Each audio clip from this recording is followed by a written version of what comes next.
ಭಾರತದ ಪ್ರಮುಖ ಜ್ಯೋತಿಷ್ಯರು ಪಂಡಿತ್ ಶ್ರೀ ಸಹದೇವ್ ಭಟ್ ನಿಮ್ಮ ಜೀವನದ ಸಮಸ್ಯೆಗಳಾದ ಪ್ರೀತಿ, ಪ್ರೇಮ, ಹೆಣ್ಣು ಅಥವಾ ಗಂಡು ವಶೀಕರಣ, ಸಂತಾನ, ಕೋರ್ಟ್ ಕೇಸ್ ಅಥವಾ ಸಾಲಬಾಧೆ, ಧನವಶ, ಹಣವಶ ಇನ್ನಿತರೆ ಯಾವುದೇ ಗುಪ್ತ ಸಮಸ್ಯೆಯಾಗಿರಲಿ ಕೆಲವೇ ನಿಮಿಷಗಳಲ್ಲಿ ಶಾಶ್ವತ ಪರಿಹಾರ ಮಾಡಿ ಕೊಡಲಾಗುತ್ತದೆ. ಬೆಂಗಾಳಿ ಅಗೋರಿ ನಾಗಸಾಧುಗಳ ಜೊತೆ ವಿದ್ಯಾಭ್ಯಾಸ ಮುಗಿಸಿ ಗುರುದೀಕ್ಷೆ ಪಡೆದಿರುವ ಪಂಡಿತ್ ಶ್ರೀ ಸಹದೇವ್ ಭಟ್ ಅವರಿಗೆ ಈಗಲೇ ಕರೆ ಮಾಡಿ 9008889912. ನಾನು 20ರ ಆಸುಪಾಸಿನ ಯುವತಿ. ಮದುವೆಯಾಗಿ ಕೆಲವೇ ತಿಂಗಳುಗಳಾಗಿವೆ. ನನ್ನ ಗಂಡ ಬೇರೆ ಊರಲ್ಲಿ ಕೆಲಸ ಮಾಡುತ್ತಾರೆ. ಸದ್ಯಕ್ಕೆ ನಾನು ಇಲ್ಲಿ ಒಬ್ಬಳೇ ಇದ್ದೇನೆ. ಇದು ನನಗೆ ಹೊಸ ಜಾಗ. ಯಾರೂ ಪರಿಚಯವಿಲ್ಲ. ಮನೆಯಲ್ಲಿ ಒಬ್ಬಂಟಿಯಾಗಿ ಬೇಸರವಾಗುತ್ತದೆ. ಪ್ರತಿದಿನ ಒಂದೇ ರೀತಿಯ ಜೀವನ. ಹಾಗಾಗಿ ಏನಾದರೂ ನೆಪ ಮಾಡಿಕೊಂಡು ಹೊರಗಡೆ ಹೋಗಿ ಬರುವ ಅಭ್ಯಾಸ ಮಾಡಿಕೊಂಡಿದ್ದೇನೆ. ಸಿಟಿ ಬಸ್ನಲ್ಲಿ ಹೋಗುವುದು ನನಗೆ ಇಷ್ಟ. ಅಲ್ಲಿ ಬೇರೆ ಬೇರೆ ರೀತಿಯ ಜನ ಸಿಗುತ್ತಾರೆ. ಅವರನ್ನು ನೋಡುವುದು ಚೆನ್ನಾಗಿರುತ್ತದೆ. ಅಂದು ಸಹ ಒಂದು ಸಣ್ಣ ಕೆಲಸವಿತ್ತು. ಹಾಗಾಗಿ ಬಸ್ ಸ್ಟಾಪ್ ಹತ್ತಿರ ಹೋಗಿದ್ದೆ. ಬಸ್ ಬಂತು, ಹತ್ತಿದೆ. ಜನ ಜಾಸ್ತಿ ಇರಲಿಲ್ಲ. ಹಿಂದಕ್ಕೆ ಹೋಗಿ ಒಂದು ಸೀಟ್ ಖಾಲಿ ಇದೆಯೇ ಎಂದು ನೋಡಿದೆ. ಒಬ್ಬರು ಅಂಕಲ್ ಕುಳಿತಿದ್ದರು. ಅವರ ಪಕ್ಕ ಒಂದು ಸೀಟ್ ಖಾಲಿ ಇತ್ತು. ಹೋಗಿ ಕುಳಿತೆ. ಕುಳಿತ ಒಂದು 5 ನಿಮಿಷಕ್ಕೆ ಮುಂದಿನ ಸ್ಟಾಪ್ ಬಂತು. ಅಲ್ಲಿಂದ ಹತ್ತಿದವರಲ್ಲಿ ಅವನೂ ಒಬ್ಬ. ಅವನು ಹತ್ತಿದಾಗ ನಾನು ಸುಮ್ಮನೆ ಕಿಟಕಿ ಕಡೆ ನೋಡುತ್ತಿದ್ದೆ. ಆದರೆ ಅವನು ಬಸ್ಸಿನಲ್ಲಿ ಸೀಟು ಹುಡುಕುತ್ತಾ ನನ್ನ ಹತ್ತಿರ ಬರುವುದು ನನಗೆ ಗೊತ್ತಾಯಿತು. ನನ್ನ ಪಕ್ಕದ ಸೀಟ್ ನೋಡಿ ನನ್ನನ್ನೊಮ್ಮೆ ನೋಡಿದ. ಅವನ ಕಣ್ಣು ಸೇರಿಸುವ ಧೈರ್ಯ ನನಗಿರಲಿಲ್ಲ. ಹಾಗಾಗಿ ಸುಮ್ಮನೆ ಹೊರಗೆ ನೋಡಿದ ಹಾಗೆ ಮಾಡಿದೆ. ಅವನು ಬಂದು ನನ್ನ ಪಕ್ಕ ಕುಳಿತ. ಅಯ್ಯೋ, ತುಂಬಾ ಹತ್ತಿರ ಬಂದು ಬಿಟ್ಟ. ಬಸ್ಸಿನಲ್ಲಿ ಸೀಟುಗಳು ಅಷ್ಟೇ ಇರುತ್ತವೆ ಅಲ್ವಾ? ಆದರೂ ಕೆಲವರು ಇನ್ನಷ್ಟು ಹತ್ತಿರ ಬಂದು ಕೂತ್ಕೊಳ್ಳುತ್ತಾರೆ. ಅವನ ಹೆಗಲು ನನ್ನ ಹೆಗಲಿಗೆ ತಾಗುವ ಹಾಗೆ ಇತ್ತು. ನನಗಂತೂ ಒಂಥರ ಆಗಿಬಿಡ್ತು. ಪಕ್ಕದಲ್ಲಿ ಯಾರಾದರೂ ಹತ್ತಿರ ಬಂದು ಕೂತಾಗ ಒಂದು ಸೆಕೆಂಡ್ ಒಂಥರ ಅನಿಸುತ್ತೆ ಅಲ್ವಾ? ಹಾಗೆ ಅನಿಸಿತು. ಸುಮ್ಮನೆ ಕೂತಿದ್ದೆ. ಅವನು ಬ್ಯಾಗ್ ಸರಿ ಮಾಡಿಕೊಳ್ಳುವ ನೆಪದಲ್ಲಿ ನನ್ನ ಕಡೆಗೆ ಇನ್ನಷ್ಟು ವಾಲಿದ ಹಾಗೆ ಅನಿಸಿತು. ಆ ಒಂದು ಕ್ಷಣ ಅವನ ಮೈಯ ಪರಿಮಳ ನನಗೆ ತಾಗಿತು. ಅವಬಾ, ಅದು ಬಹಳ ಡಿಫ್ರೆಂಟ್ ಆಗಿತ್ತು. ನಾನು ಸುಮ್ಮನೆ ಕಿಟಕಿ ಕಡೆ ನೋಡಿದ ಹಾಗೆ ಕೂತಿದ್ದೆ. ಆದರೆ ನನ್ನೆಲ್ಲ ಗಮನ ಅವನ ಮೇಲೆ ಇತ್ತು. ಅವನು ಏನು ಮಾಡುತ್ತಿದ್ದಾನೆ, ಹೇಗೆ ಕೂತಿದ್ದಾನೆ ಅಂತ ಗಮನಿಸುತ್ತಿದ್ದೆ. ಹಾಗೆ ಸುಮ್ಮನೆ ಕೂತಿದ್ದಾಗ ಬಸ್ ಒಂದು ಸಣ್ಣ ಹಂಪ್ ಮೇಲೆ ಹೋಯಿತು. ಒಂದು ಸಣ್ಣ ಜರ್ಕ್ ಆಯಿತು. ಆಗ ನಮ್ಮ ಭುಜಗಳು ಒಂದಕ್ಕೊಂದು ತಾಗಿದವು. ನನಗಂತೂ ಒಂದು ಸಣ್ಣ ಶಾಕ್ ಆದ ಹಾಗಾಯಿತು. ಅವನು ತಕ್ಷಣ ಸಾರಿ ಅಂದ. ನಾನು ಸುಮ್ಮನೆ ಅವನ ಕಡೆ ನೋಡಿದೆ. ಅವನ ಕಣ್ಣುಗಳಲ್ಲಿ ಸಾರಿ ಅನ್ನೋದಕ್ಕಿಂತ ಹೆಚ್ಚಾಗಿ ಏನೋ ಒಂದು ರೀತಿಯ ತುಂಟತನ ಇತ್ತು. ಹಾಗೆ ಒಂದು ಸಣ್ಣ ನಗು ಅವನ ತುಟಿಯಲ್ಲಿ ಇತ್ತು. ನಾನು ಕೂಡ ಗೊತ್ತಿಲ್ಲದಂತೆಯೇ ಒಂದು ಸಣ್ಣ ನಗು ನಕ್ಕೆ. ಅದು ಪರವಾಗಿಲ್ಲ ಅನ್ನೋ ತರಹನೂ ಇತ್ತು. ಮತ್ತೆ ನೀವು ಉದ್ದೇಶಪೂರ್ವಕವಾಗಿ ಮಾಡಿದ್ರಾ ಅನ್ನೋ ತರಹನೂ ಇತ್ತು.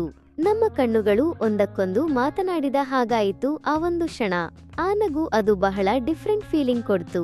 ಬಸ್ಸಿನಲ್ಲಿ ಅಷ್ಟು ಜನ ಇದ್ದರೂ ನನಗೆ ಅನಿಸಿದ್ದು ನಾವು ಇಬ್ಬರೇ ಇದ್ದೀವಿ ಅಂತ.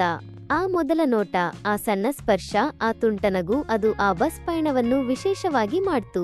ನನ್ನ ಒಬ್ಬಂಟಿತನ, ಗಂಡನಿಂದ ದೂರ ಇರುವ ಫೀಲಿಂಗ್ ಎಲ್ಲವನ್ನೂ ಆ ಒಂದು ಕ್ಷಣ ಮರೆಸಿಬಿಡ್ತು. ಒಂದು ರೀತಿಯ ಕುತೂಹಲ ಶುರುವಾಯಿತು. ಬಸ್ ಮುಂದೆ ಹೋಯಿತು. ಸಿಟಿ ರೋಡ್ ಆಗಿದ್ದರಿಂದ ಅಲ್ಲಲ್ಲಿ ಟ್ರಾಫಿಕ್, ಬ್ರೇಕ್, ಹಂಪ್ಸ್ ಇದೆಲ್ಲ ಕಾಮನ್. ಆದರೆ ಪ್ರತಿ ಬಾರಿಯೂ ಬಸ್ ಬ್ರೇಕ್ ಹಾಕಿದಾಗ ಅಥವಾ ತಿರುಗಿದಾಗ ನಾವು ಒಬ್ಬರನ್ನೊಬ್ಬರು ತಾಗುತ್ತಲೇ ಇದ್ದೆವು. ಮೊದಲು ಭುಜ, ಆಮೇಲೆ ಕೈಗಳು ಸೀಟಿನ ಮೇಲೆ ಇರುವಾಗ ಬೆರಳುಗಳು ತಾಗೋದು, ಆಮೇಲೆ ಸೀಟಿನ ಕೆಳಗೆ ಮೊಣಕಾಲುಗಳು ತಾಗೋದು. ನಮ್ಮ ಮೊಣಕಾಲುಗಳು ತಾಗಿದಾಗ ನನಗೆ ಒಂಥರ ವಿಚಿತ್ರ ಫೀಲಿಂಗ್ ಬಂತು. ನಮ್ಮ ಮೈಯ ಬಿಸಿ ಒಬ್ಬರಿಗೊಬ್ಬರಿಗೆ ತಿಳಿಯುತ್ತಿತ್ತು. ಅವನು ತನ್ನ ಕಾಲನ್ನು ಹಿಂದಕ್ಕೆ ತೆಗೆದುಕೊಳ್ಳುತ್ತಾನಾ ಅಂತ ನೋಡಿದೆ. ಆದರೆ ತೆಗೆದುಕೊಳ್ಳಲಿಲ್ಲ. ನನಗೂ ತೆಗೆದುಕೊಳ್ಳೋಕೆ ಇಷ್ಟ ಆಗಲಿಲ್ಲ.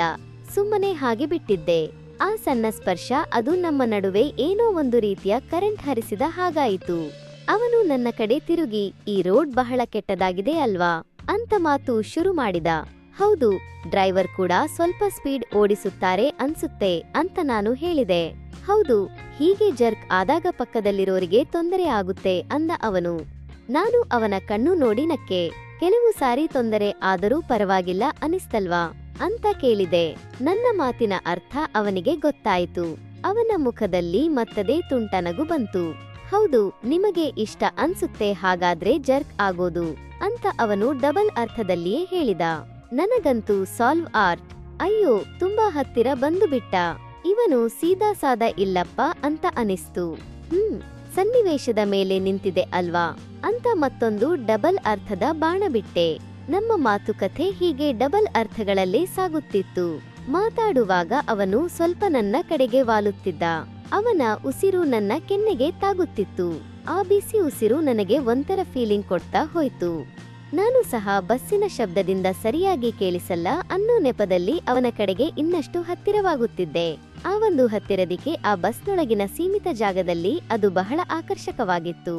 ನಮ್ಮ ಕೈಗಳು ಸೀಟಿನ ಮೇಲೆ ಪಕ್ಕ ಇಟ್ಟಾಗ ಅವನು ಉದ್ದೇಶಪೂರ್ವಕವಾಗಿ ತನ್ನ ಬೆರಳಿನಿಂದ ನನ್ನ ಬೆರಳನ್ನು ಸಣ್ಣದಾಗಿ ಸ್ಪರ್ಶಿಸಿದ. ಅದು ಆಕಸ್ಮಿಕವಾಗಿ ಇರಲಿಲ್ಲ ಅಂತ ನನಗೆ ಗೊತ್ತಿತ್ತು.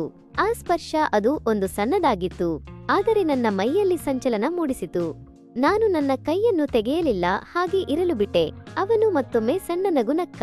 ಆ ನಗು ಹೇಳಿತು, ನಾನು ಗಮನಿಸಿದ್ದೇನೆ ಮತ್ತು ನನಗೂ ಇಷ್ಟ ಆಗಿದೆ. ಆ ಬಸ್ ಪಯಣ ಈಗ ಕೇವಲ ಹೋಗಿ ಬರೋ ದಾರಿಯಾಗಿರಲಿಲ್ಲ, ಅದು ನಮ್ಮಿಬ್ಬರ ನಡುವೆ ಆಕರ್ಷಣೆ ಅನ್ನೋ ಒಂದು ಹೊಸ ಅನುಭವದ ದಾರಿಯಾಗಿತ್ತು. ಬಸ್ ಮುಂದೆ ಸಾಗುತ್ತಾ ಇತ್ತು. ನಮ್ಮ ಮಾತುಕತೆ, ಸ್ಪರ್ಶ ಎಲ್ಲವೂ ಮುಂದುವರೆದಿತ್ತು. ಈಗ ನಮ್ಮ ಮೊಣಕಾಲುಗಳು ಸೀಟಿನ ಕೆಳಗೆ ನಿರಂತರವಾಗಿ ತಾಗುತ್ತಲೇ ಇದ್ದವು. ಅದು ಆಕಸ್ಮಿಕವಾಗಿ ಇರಲಿಲ್ಲ, ಉದ್ದೇಶಪೂರ್ವಕವಾಗಿ ಇತ್ತು. ನಾನು ನನ್ನ ಕಾಲನ್ನು ಅಲ್ಲೇ ಇಟ್ಟಿದ್ದೆ, ಅವಳು ಹಾಗೆ ಇಟ್ಟಿದ್ದಳು. ಆ ಬಿಸಿ, ಆ ಸ್ಪರ್ಶ, ಅದು ನಮ್ಮ ನಡುವೆ ಒಂದು ರೀತಿಯ ಕನೆಕ್ಷನ್ ಮೂಡಿಸುತ್ತಿತ್ತು. ನಾವು ಮಾತಾಡುವಾಗ ನಾನು ಅವನ ಕಣ್ಣುಗಳನ್ನೇ ನೋಡುತ್ತಿದ್ದೆ. ಅವನ ಕಣ್ಣುಗಳು ಬಹಳ ಆಕರ್ಷಕವಾಗಿದ್ದವು. ಅವುಗಳಲ್ಲಿ ಒಂದು ರೀತಿಯ ಆಳ ಇತ್ತು. ಅವನು ನನ್ನ ಕಣ್ಣುಗಳನ್ನು ನೋಡುವಾಗ ನನಗೆ ಏನೋ ಒಂಥರ ಆಗ್ತಾ ಇತ್ತು. ನನ್ನ ಒಬ್ಬಂಟಿತನ, ನನ್ನ ಬಯಕೆ ಎಲ್ಲವನ್ನೂ ಆ ಕಣ್ಣುಗಳು ಓದಿದ ಹಾಗೆ ಅನಿಸುತ್ತಿತ್ತು. ನಾನು ನನ್ನ ಮನಸ್ಸಿನಲ್ಲಿದ್ದನ್ನು ಕಣ್ಣುಗಳ ಮೂಲಕವೇ ಹೇಳುತ್ತಿದ್ದೆ. ಒಂದು ಕ್ಷಣ ಬಸ್ ಬಹಳ ಜೋರಾಗಿ ಬ್ರೇಕ್ ಹಾಕಿದಾಗ ಅಯ್ಯೋ, ನಾನು ಪೂರ್ತಿಯಾಗಿ ಅವನ ಮೇಲೆ ಬಿದ್ದು ಬಿಟ್ಟೆ. ನನ್ನ ಕೈ ಆಕಸ್ಮಿಕವಾಗಿ ಅವನ ಎದೆಯ ಮೇಲೆ ಬಿತ್ತು. ಅವನ ಬಿಸಿ, ಅವನ ಹೃದಯದ ಬಡಿತ ನನಗೆ ಸ್ಪಷ್ಟವಾಗಿ ತಿಳಿಯಿತು. ಅವನು ನನ್ನನ್ನು ಹಿಡಿದುಕೊಂಡ. ಒಂದು ಕ್ಷಣ ಹಾಗೆ ಇದ್ದೆವು. ಅವನ ಕೈಗಳು ನನ್ನ ಸೊಂಟದ ಮೇಲೆ ಬಿದ್ದಿದ್ದವು. ಆ ಸ್ಪರ್ಶ, ಅಬ್ಬಬ್ಬ, ಅದು ಬಹಳ ಡಿಫರೆಂಟ್ ಫೀಲಿಂಗ್ ಕೊಡ್ತು. ಆ ಕ್ಷಣದಲ್ಲಿ ಬಸ್ಸಿನೊಳಗೆ ಇಷ್ಟೊಂದು ಜನ ಇದ್ದಾರೆ ಅನ್ನೋದು ನನಗೆ ನೆನಪೇ ಬರಲಿಲ್ಲ. ನಮ್ಮಿಬ್ಬರ ಪ್ರಪಂಚ ಬೇರೆ ಇತ್ತು. ಅವನು ನಿಧಾನವಾಗಿ ನನ್ನನ್ನು ಸರಿಪಡಿಸಿ ಕೂರಿಸಿದ, ಆದರೆ ಅವನ ಕೈಗಳು ನನ್ನ ಸೊಂಟದ ಮೇಲೆಯೇ ಇತ್ತು. ಒಂದು ಕ್ಷಣ ನಮ್ಮ ಕಣ್ಣುಗಳು ಮತ್ತೆ ಒಂದುಗೂಡಿದವು. ಈ ಬಾರಿ ಆ ನೋಟದಲ್ಲಿ ತುಂಟತನ ಇರಲಿಲ್ಲ, ಬದಲಿಗೆ ಗಾಢವಾದ ಬಯಕೆ ಮತ್ತು ಆಕರ್ಷಣೆ ಇತ್ತು. ಹೃದಯದ ಆಕರ್ಷಣೆ ಈಗ ಬರೀ ಆಕರ್ಷಣೆಯಾಗಿ ಉಳಿದಿರಲಿಲ್ಲ, ಅದು ಇನ್ನೇನೋ ಆಗಿ ಬದಲಾಗುತ್ತಿತ್ತು. ಅವನು ನನ್ನ ಕಿವಿಯ ಹತ್ತಿರ ಬಂದು, ಸಾರಿ, ಬಸ್ ಬಹಳ ಕಷ್ಟ ಕೊಡುತ್ತೆ ಅಲ್ವಾ ಅಂತ ನಿಧಾನವಾಗಿ ಕೆರಳಿಸುವ ಹಾಗೆ ಕೇಳಿದ. ಅವನ ಬಿಸಿ ಉಸಿರು ನನ್ನ ಕಿವಿಗೆ ತಾಗಿತು. ಆ ಕ್ಷಣದಲ್ಲಿ ನನಗಾದ ಫೀಲಿಂಗ್ ಹೇಳೋಕೆ ಪದಗಳೇ ಇಲ್ಲ. ಅದು ಒಂದು ಸೂಕ್ಷ್ಮ ಮೂಮೆಂಟ್ ಆಗಿತ್ತು, ಬಸ್ಸಿನೊಳಗೆ ಜನರ ನಡುವೆ, ಆದರೆ ಅತ್ಯಂತ ವೈಯಕ್ತಿಕವಾದ ಗಾಢವಾದ ಕ್ಷಣ. ನಾನು ಏನೂ ಮಾತಾಡಲಿಲ್ಲ, ಸುಮ್ಮನೆ ಅವನ ಕಣ್ಣುಗಳನ್ನು ನೋಡಿದೆ. ಆ ನೋಟದಲ್ಲಿ ನಾನು ಹೇಳಿದೆ, ಪರವಾಗಿಲ್ಲ, ನನಗೆ ಇಷ್ಟ ಆಗ್ತಾ ಇದೆ. ಆ ಬಸ್ ಪಯಣ, ಅದು ಮುಗಿಯೋಕೆ ಇಷ್ಟ ಇರಲಿಲ್ಲ ನನಗೆ. ನನ್ನ ಮನಸ್ಸು, ದೇಹ ಎಲ್ಲವೂ ಇನ್ನಷ್ಟು ಹತ್ತಿರ ಆಗೋಕೆ ಬಯಸುತ್ತಿತ್ತು. ದುರದೃಷ್ಟವಶಾತ್ ನಾವು ಇಳಿಯಬೇಕಾದ ನಿಲ್ದಾಣ ಹತ್ತಿರ ಬಂತು. ಕಂಡಕ್ಟರ್ ಕೂಗಿದರು. ನನಗೆ ಬಹಳ ಬೇಜಾರಾಯಿತು. ಅಯ್ಯೋ, ಇಷ್ಟೊಂದು ಬೇಗನಾ ಅಂತ ಅನಿಸ್ತು. ಅವನ ಮುಖದಲ್ಲೂ ಅದೇ ಭಾವನೆ ಇತ್ತು. ನಾವು ಇಬ್ಬರೂ ಒಟ್ಟಿಗೆ ಎದ್ದು ನಿಂತೆವು. ಪಕ್ಕಪಕ್ಕದಲ್ಲೇ ನಿಂತಿದ್ದೆವು. ಬಸ್ ನಿಲ್ಲುವವರೆಗೂ ನಮ್ಮ ಮೈಗಳು ತಾಗುತ್ತಲೇ ಇತ್ತು. ಆ ಹತ್ತಿರದಿಕೆ ಅದು ಬಹಳ ಆಹ್ಲಾದಕರವಾಗಿತ್ತು. ಬಸ್ಸಿನಿಂದ ಕೆಳಗೆ ಇಳಿದೆವು. ಇಳಿದ ಮೇಲೆ ಏನು ಮಾಡಬೇಕು ಅಂತ ನನಗೆ ಗೊತ್ತಾಗಲಿಲ್ಲ. ನಾವು ಇಬ್ಬರೂ ಸ್ವಲ್ಪ ಸಮಯ ಸುಮ್ಮನೆ ನಿಲ್ದಾಣದಲ್ಲಿ ನಿಂತೆವು. ಆಕರ್ಷಣೆ ಇನ್ನು ನಮ್ಮ ನಡುವೆ ಗಾಢವಾಗಿತ್ತು. ಬಸ್ಸಿನಲ್ಲಿ ಶುರುವಾದ ಆ ಒಂದು ಅನುಭವ, ಅದನ್ನು ಅಲ್ಲೇ ಬಿಟ್ಟು ಹೋಗೋಕೆ ಮನಸ್ಸಾಗಲಿಲ್ಲ. ಅವನು ನನ್ನ ಕಡೆ ತಿರುಗಿದ. ಆ ಕಣ್ಣುಗಳಲ್ಲಿ ಒಂದು ರೀತಿಯ ಪ್ರಶ್ನೆ ಇತ್ತು, ಮುಂದೇನು ಅನ್ನೋ ಪ್ರಶ್ನೆ. ನಾನು ಏನು ಹೇಳಬೇಕು ಅಂತ ಗೊತ್ತಾಗದೆ ಸುಮ್ಮನೆ ಅವನನ್ನು ನೋಡಿದೆ. ಆ ನೋಟದಲ್ಲೇ ನನ್ನ ಒಪ್ಪಿಗೆ ಇತ್ತು. ಅವನು ಸಣ್ಣದಾಗಿ ನಕ್ಕ. ಆ ನಗು ಎಲ್ಲವನ್ನೂ ಹೇಳಿತು. ನಾವು ನಿಧಾನವಾಗಿ ಅಲ್ಲಿಂದ ಸ್ವಲ್ಪ ದೂರ ನಡೆದೆವು. ಹೆಚ್ಚು ಜನರಿಲ್ಲದ ಒಂದು ಕಡೆಗೆ ಹೋದೆವು. ಆ ಜಾಗ ಹೇಗಿತ್ತು ಅಂತ ನನಗೆ ನೆನಪಿಲ್ಲ. ನನ್ನ ಗಮನ ಎಲ್ಲವೂ ಅವನ ಮೇಲೆಯೇ ಇತ್ತು. ನಾವು ಅಲ್ಲಿ ನಿಂತೆವು, ಮಾತಾಡಲಿಲ್ಲ. ಬರೀ ಕಣ್ಣುಗಳು, ಉಸಿರು, ಆ ಒಂದು ಮೌನ. ಅವನು ನಿಧಾನವಾಗಿ ನನ್ನ ಕೈಯನ್ನು ಹಿಡಿದ. ಅವನ ಕೈ ಬಹಳ ಬೆಚ್ಚಗಿತ್ತು. ಆ ಸ್ಪರ್ಶದಿಂದ ನನ್ನ ಮೈಯಲ್ಲಿ ಒಂದು ರೀತಿಯ ಸೆಳೆತ ಶುರುವಾಯಿತು. ನಾನು ಅವನ ಕಡೆಗೆ ಇನ್ನಷ್ಟು ಹತ್ತಿರವಾದೆ. ಅವನು ನನ್ನನ್ನು ತನ್ನ ಕಡೆಗೆ ಎಳೆದುಕೊಂಡ. ನಮ್ಮ ದೇಹಗಳು ಒಂದುಗೂಡಿದವು. ಆ ಕ್ಷಣ ಅಬ್ಬಬ್ಬ! ಬಸ್ಸಿನಲ್ಲಿ ಶುರುವಾದ ಆ ಬಯಕೆ, ಆಕರ್ಷಣೆ ಎಲ್ಲವೂ ಪೂರ್ಣ ರೂಪ ಪಡೆಯಿತು. ಗಾಢವಾದ ಅಪ್ಪುಗೆ, ಬೀಸಿ ಉಸಿರು, ಮೈ ಸ್ಪರ್ಶಗಳು ಎಲ್ಲವೂ ಸೇರಿ ಒಂದು ರೀತಿಯ ನಶೆ ಕೊಡುತ್ತಿತ್ತು. ಇದು ಪ್ರೀತಿ ಅಲ್ಲ, ಯಾವುದೇ ದಾಂಪತ್ಯದ ಸಂಬಂಧ ಅಲ್ಲ. ಇದು ಕೇವಲ ಆ ಕ್ಷಣದ ಬಯಕೆ, ಒಬ್ಬಂಟಿತನದಲ್ಲಿ ಸಿಕ್ಕ ಒಬ್ಬ ವ್ಯಕ್ತಿ ಮತ್ತು ಆಕರ್ಷಣೆಯಿಂದ ಶುರುವಾದ ಒಂದು ಅನುಭವ. ನಾವು ಒಬ್ಬರನ್ನೊಬ್ಬರು ಆಳವಾಗಿ ಅಪ್ಪಿಕೊಂಡೆವು. ಕೈಗಳು ಮೈ ಮೇಲೆ ಓಡಾಡಿದವು.